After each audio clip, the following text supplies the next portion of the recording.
What's up, boxing world? And welcome to another edition of Fantasy Bout Hour, the channel dedicated to bringing you fantasy matchups on a regular basis. If there's a particular matchup that you want me to cover, please leave it in the comments section, and I promise to honor your request. Don't forget to subscribe and to hit the bell notification.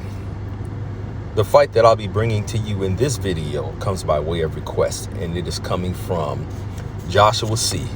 I thank you for this request, and I thank you for participating in the channel.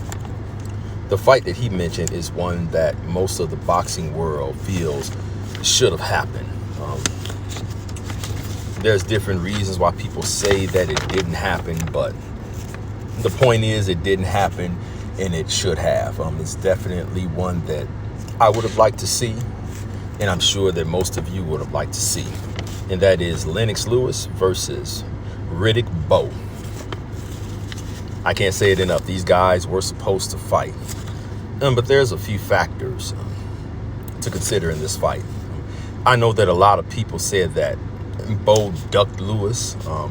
There's no proof of it, so I really won't expound too much on the ducking aspect. But it would have been a good fight between two great 90s heavyweight fighters.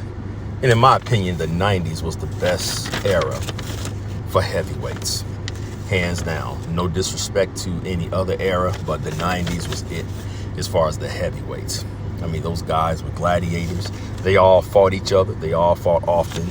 So I was blessed to grow up in the 90s to watch these guys.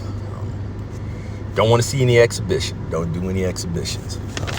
But anyway, as far as how the fight would play out, I think Lennox Lewis is extremely underrated. Lennox Lewis was an extremely dangerous fighter. I mean, he had power in both hands, and it seemed like everything he touched you with was power, not to mention the best jab in the history of boxing, in my opinion. And yes, better than Larry Holmes.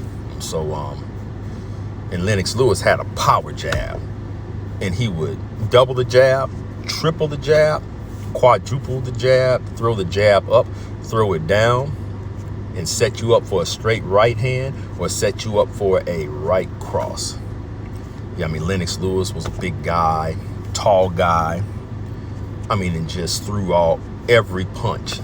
He threw uppercuts, and he threw straight rights, right crosses, as I mentioned, left hooks. And so Lennox Lewis was just a complete fighter and a big guy, which is a dangerous combination. As far as Bowe, he has only one official loss on his record, which is debatable in some people's eyes, and that was the second fight with Evander Holyfield. But and Bowe has had some inconsistencies in his career, just like many good fighters. I guess it's hard to stay focused sometimes. But when Bowe was at his best, I mean, he was sharp. He was a monster.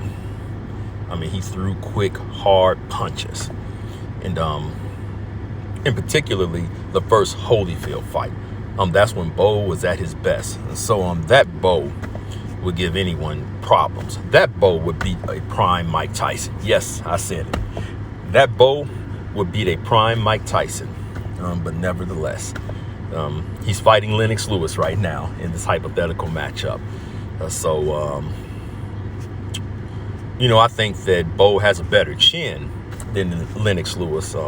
If he caught Lewis with one good shot, I think it could possibly be over. But catching him is the thing. And if Lewis is coming in under Emanuel Stewart, he's not going to be as easy to catch. Lewis will tie up. I mean, Lewis just seemed like he was a frustrating fighter to deal with when Emanuel Stewart added certain things to his arsenal. So Riddick Bowe would definitely have to come in at his best. Anything than his best, he's losing against Lennox Lewis. That's just the way that it is. But even at his best, I mean, he has to get past Lewis's jab. He has to deal with that jab. He has to get past his jab. He has to get on the inside. He has to gain respect from Lewis early. come in shape, and just his defense has to be at its best. His defense has to be on point. And yeah, Lewis was just a monster of a fighter.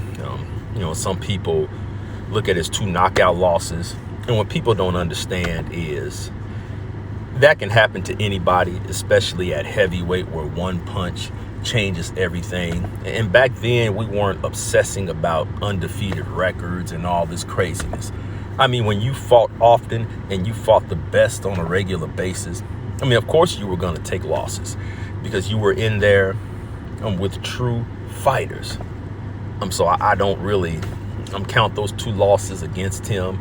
The fact is that he bounced back both times. He avenged both of those losses. I'm speaking of Oliver McCall and Hasim Rahman. So I think we have to factor that out. Of course, we have to look at how good his chin is. That's a fair assessment. And if Bowe were to catch him, Lewis could have problems. But like I said, catching him is the thing. That's the factor. You have to catch him. You have to get inside. You have to overcome everything else that Lennox is doing. As I'm sitting here breaking down this video, I don't see anything but a Lennox Lewis victory by decision. I think that this fight would be similar to both of his fights with Holyfield. Holyfield and Riddick Bowe both had similar styles, in my opinion, which is why I'm making that comparison. I think the jab would be too much for him, plus everything else that Lennox does.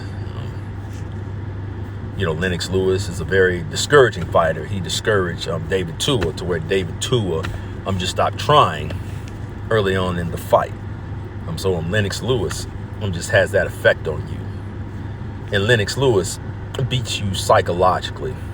I don't know if you've ever noticed how timid some of his opponents have been because they know who they're getting in there with. I don't think Tyson fully wanted to fight when they finally fought. You just had to be mentally ready to fight Lennox Lewis. That's my decision. Lennox Lewis by a close, unanimous decision. Let me know what you think, and I will see you on the next video.